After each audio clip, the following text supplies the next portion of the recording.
Bonjour, bienvenue sur Carnet de route. Je me trouve actuellement à 5000 mètres au-dessus du niveau de la mer. J'ai du mal à respirer, j'ai mal à la tête et il fait très froid. C'est en fait ici le plus haut sommet entre le Sichuan et le Tibet. Nous allons poursuivre notre voyage avec la visite de Dege, qui est l'un des berceaux de la culture tibétaine.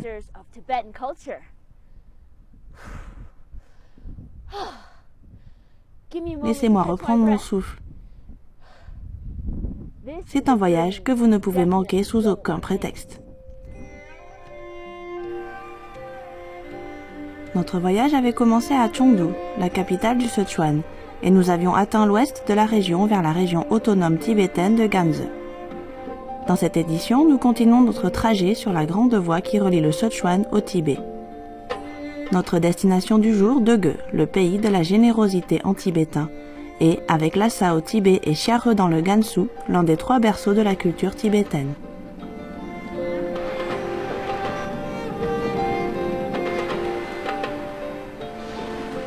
La grande voie qui relie le Tibet au Sichuan va de Chengdu à Lhasa. Elle s'étend sur 2000 km, traversant toutes sortes de terrains accidentés. Le tronçon de route qui se trouve au nord est particulièrement difficile. Les conditions climatiques sont très rudes. Mais l'on est récompensé par un paysage magnifique.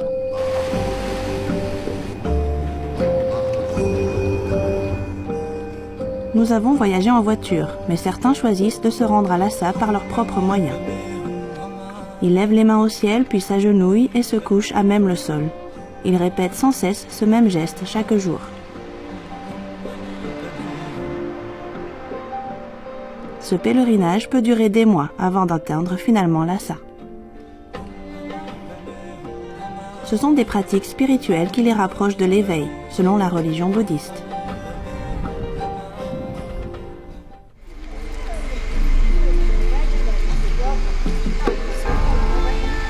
L'endroit le plus célèbre de Dege est son imprimerie artisanale, construite en 1729.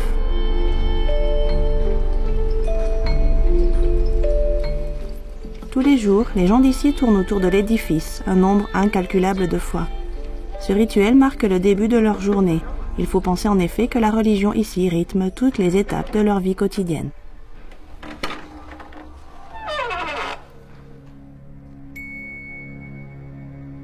Les œuvres que l'on trouve à Dege constituent plus de 70% de l'héritage littéraire tibétain.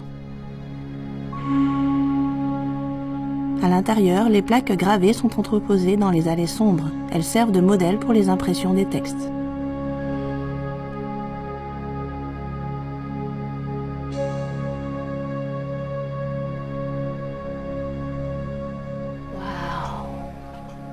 Cet endroit est impressionnant. Cette imprimerie possède une des collections la plus complète et la plus importante d'écriture sacrée. Mais c'est trop sombre, on ne voit pas très bien. On raconte 2 légendes au sujet de l'origine de l'imprimerie artisanale de Dege. La première relate qu'un jour, au coucher du soleil, un dirigeant aurait entendu des enfants chanter près de sa maison et aurait décidé d'imprimer des livres pour eux. La deuxième légende raconte l'histoire d'un homme qui aurait renversé la moitié de sa cargaison d'assiettes décorées qu'il transportait à dos de yak. C'est à cet endroit qu'a été construite l'imprimerie.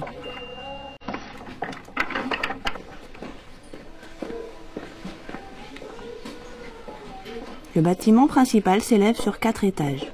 C'est au dernier étage que sont imprimés les livres. Les employés travaillent très vite, de façon presque mécanique. L'encre utilisée est de couleur rouge ou noire suivant le type d'écriture. L'encre rouge est composée à l'aide d'herbes médicinales. Grâce à cette encre légèrement toxique, les livres sont protégés des dommages causés par les souris ou les mites.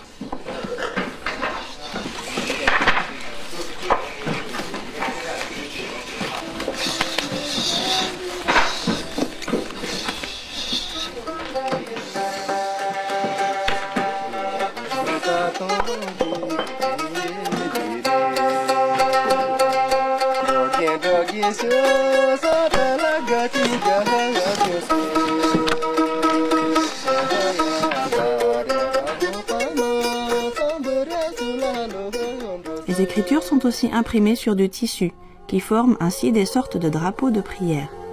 On y imprime des motifs traditionnels des prières et des images qui sont utilisées depuis toujours et transmis de génération en génération.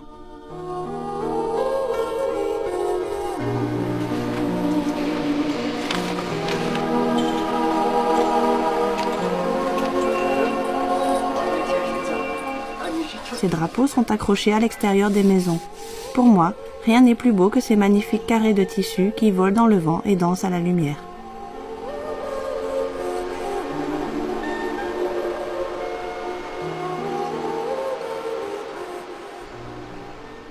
Ces drapeaux ne servent pas qu'à décorer. On les appelle les drapeaux de prière, car on y inscrit des textes sacrés. On dit qu'à chaque fois que le vent souffle, c'est comme lire les Écritures.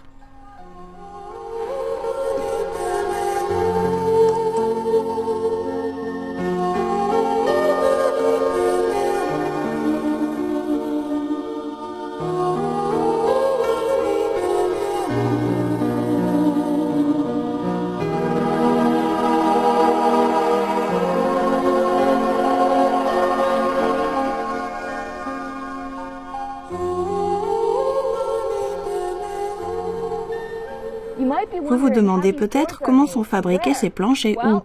Eh bien, juste en face de l'imprimerie.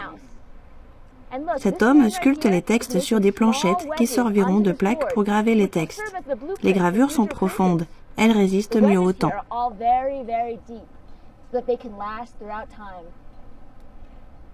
Dans le passé, pour les encourager, le salaire de ces graveurs dépendait de la profondeur des caractères gravés. À la fin de la gravure, une couche de poussière d'or était déposée sur la planchette et l'or qui tombait entre les lettres gravées revenait au graveur. Les sculpteurs écrivent d'abord sur la planche le reflet des textes, puis effectuent le reste du travail de gravure lentement à l'aide de nombreux outils.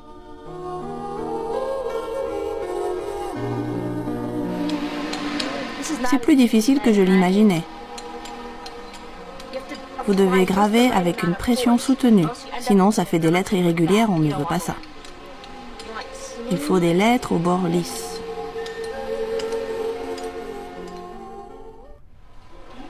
Dans les rues de Degue, vous pourrez voir des Tibétains vaquant à leurs tâches quotidiennes, habillés du vêtement traditionnel et portant divers accessoires que l'on peut acheter dans les rues.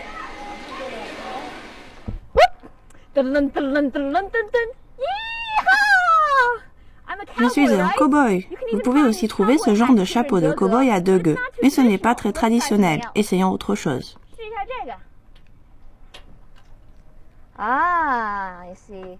Ça correspond plus à ce que je cherche. Une petite touche traditionnelle avec les oreilles. On le porte en hiver pour tenir chaud.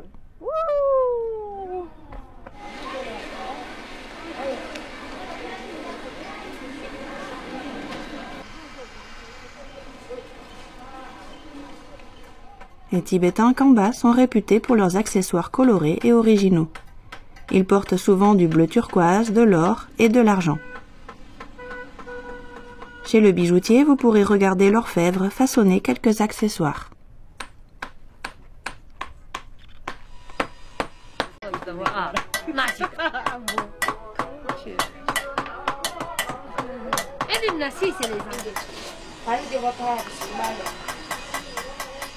Voici des boucles d'oreilles plaquées or. Je vais peut-être en ramener une paire à la maison.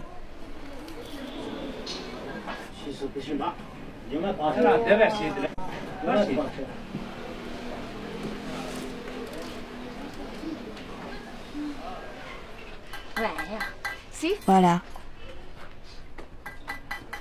C'est joli?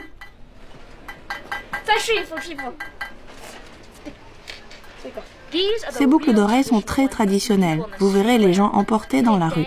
Elles balancent comme ça. Le seul problème, c'est qu'elles sont trop grosses. Et franchement, je peux pas les mettre. Mais elles sont jolies.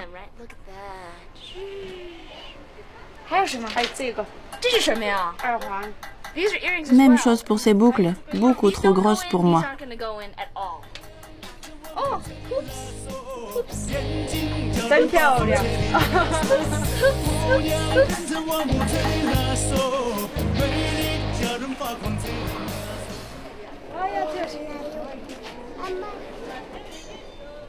À l'intérieur du temple Gongqing, il y a un grand événement.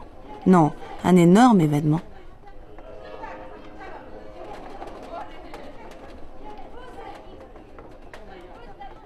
Une cérémonie religieuse se tient pendant 10 jours tous les ans en septembre. On arrive au bon moment.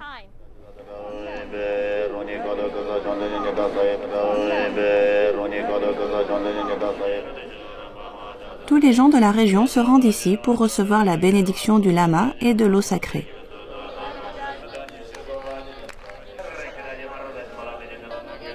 Les gens prient en faisant tourner les petits cylindres. On les appelle les moulins à prière. On les utilise pour divulguer les souhaits sacrés et les vœux de bonne santé. À l'intérieur de ces moulins sont gravées des écritures saintes.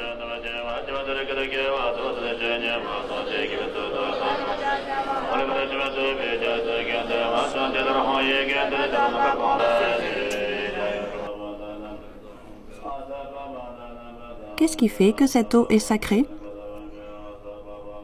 Un lama a lu les écrits saints devant cette eau pendant un mois entier. C'est ainsi que l'eau est devenue sacrée et qu'elle bénira toutes les personnes qui entreront en son contact.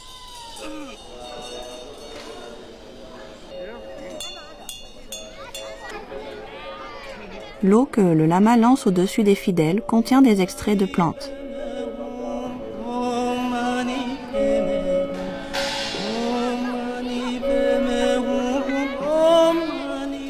On dit qu'elle lave et soigne toutes les maladies.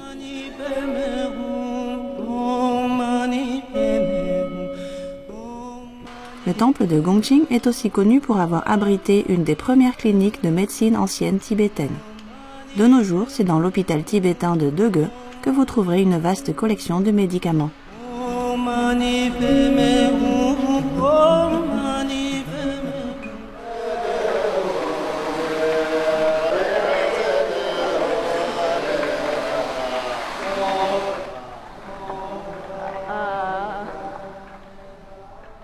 Donc voilà, je fais des médicaments. J'écrase les herbes avec cet outil très spécial.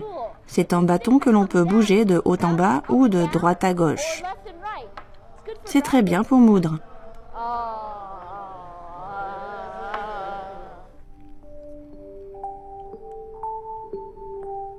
L'hôpital de médecine tibétaine abrite une vaste collection de plantes médicinales et d'animaux recueillis sur le plateau tibétain.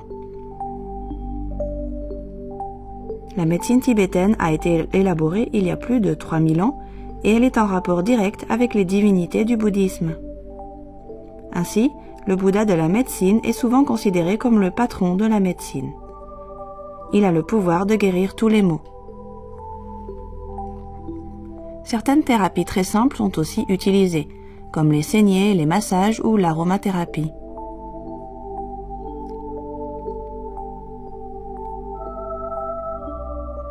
Sur les murs, on peut voir des schémas qui détaillent le fonctionnement du corps humain, comme on pourrait le trouver dans les cabinets des docteurs occidentaux.